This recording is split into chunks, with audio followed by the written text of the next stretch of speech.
আসসালামু আলাইকুম সবাইকে। কেমন আছেন সবাই? আজকে অনেক দিন পর নতুন আরেকটা ব্লগ নিয়ে চলে এসেছি।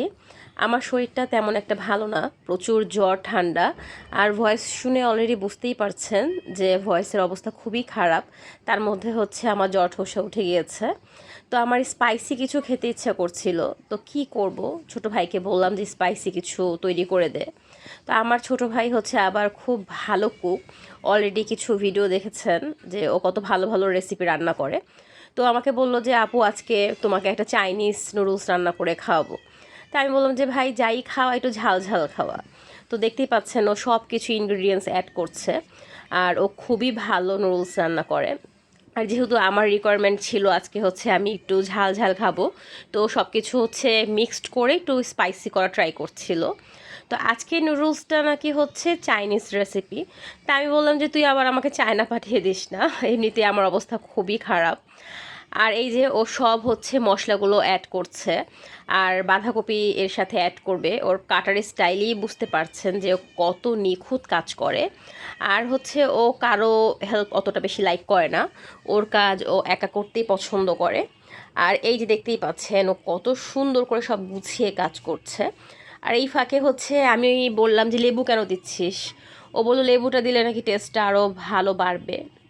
তো আমি দেখি খাওয়ার পরে আসলে বুঝতে পারবো যে আসলেই টেস্ট কতটা হয়। আমার আজকে হচ্ছে আসলে টেস্টের থেকে ঝাল খাওয়াটা বেশি জরুরি। আর সবাই মোটামুটি জানেন আমার ভিডিও যারা যারা দেখেন যে আমি ঝাল অতটা বেশি খেতে পারি না। আজকে আমার মুখের যেই টেস্ট, আজকে আমাকে ঝাল খেতেই হবে, না হলে হচ্ছে আমার এই ঠান্ডাটা আসলে কমবে না। আর আমার যখন একটু ঠান্ডা অথবা মাথা ব্যথা বা শরীরটা ভালো লাগে না, আমি একটু ঝাল প্রেফার করি। ঝালটা খেলে মনে হয় কি যে আমার কান নাক দিয়ে ধোঁয়া বের হচ্ছে, আর তার সাথে আমার ঠান্ডাটাও কমে যাচ্ছে। তো এটা হচ্ছে আসলে আমার একটা থেরাপি বলতে পারেন, আমি এটা অ্যাপ্লাই করি। তখন আমার একটুখানি ভালো ফিল হয়, আমার ভালোও লাগে। আর এই যে এটা দেখতে পাচ্ছেন, ও আমাকে যখন এটা রেডি করছিল বলল যে আপু এই জিনিসটা সবচাইতে হচ্ছে স্পেশাল, এটাতে হচ্ছে নুডলসটার টেস্ট সবচেয়ে বেশি বাড়িয়ে দিবে। আর তুমি যেমন স্পাইসি খেতে চাচ্ছ, এই স্পাইসি ফ্লেভারটাও আসবে। তো আমি ওকে হাসতে হাসতে বললাম তুই ডক্টর এসব কিছু না হয়ে শেফ হয়ে যা, ভালো টাকাও কামাবি আর আমার জন্যও উপকার হবে। তো সব কিছু মোটামুটি ও রেডি করছিল, আর হচ্ছে আমি ভিডিও করছিলাম।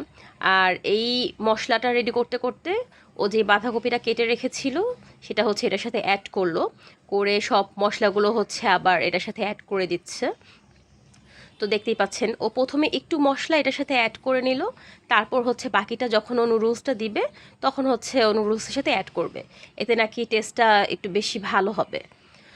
তো আমি জাস্ট দেখছি, দেখা ছাড়া আর আমার কোনো কাজ নেই।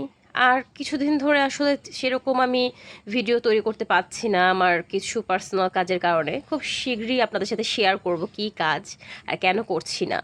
আর তার মধ্যেতে এই অসুস্থতা, আমি আসলে সুস্থই হতে পারছি না, ঠান্ডা আমাকে ছাড়ছেই না।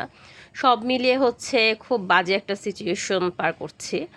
সবাই আমার জন্য দোয়া করবেন যাতে আমি খুব তাড়াতাড়ি সুস্থ হই, সব প্রবলেম সলভ করে যাতে আমি নিয়মিত ভিডিও মেকিং করতে পারি, আর আপনাদেরকে একটু হলেও এন্টারটেনমেন্ট করতে পারি। তো এই যে অলমোস্ট আমার নুডলস রেডি হয়ে গিয়েছে, ইয়াম্মি লুক এসেছে, আর আসলে খেতেও খুবই দুর্দান্ত হয়েছিল। আর এই যে আমার ধোয়া উড়ানো গরম গরম নুডলস, আর এত মজা হয়েছিল। যাক, সবাই ভালো থাকবেন, আমার জন্য দোয়া করবেন। আল্লাহ হাফেজ, আসসালামু আলাইকুম।